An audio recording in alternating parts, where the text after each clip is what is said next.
Hot topic and issue pag-usapan natin. Catherine Bernardo kapansin-pansin ang pagbabago ng kanyang katawan. Pinost nga ng Zion Philippines ngayon sa kanilang social media account, makikita ang mga photos ni Kat na talagang kapansin-pansin dahil sa slim nitong pangangatawan habang nakaupo sa sauna, at mas lutang ang kanyang kaseksihan dahil na rin sa suot nito. Matatandaan nitong nakaraan lang sa huling pagbisita ni Kat kay Dr. Ivy, nabanggit ni Doktora sa kanyang treatment na pumayat ang aktres na mukhang may pinaghahandaan. Talang nito lang ay pinadalhan naman si Alden Richard ng bench ng invitation para sa event ng bench passing show na gaganapin sa SM Mall of Asia Arena sa March 21.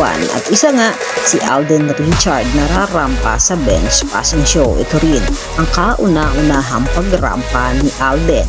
Bagamat hindi naman pinadalhan si Catherine ng bench invitation para sa gaganaping passing show, marami naman ang umaasa, mga fans ng Kat din na magkasama ang dalawa sa event o may posibilidad na si Kat ay isa sa guest ng bench sa event. Excited naman ang mga fans ng Kat din na muli na nilang mapapanood ang moving Hello Love Again sa Netflix sa February 13. Kayo mga katambalan, ano ang masasabi nyo? Mag-comment lang sa comment section at pag-usapan natin.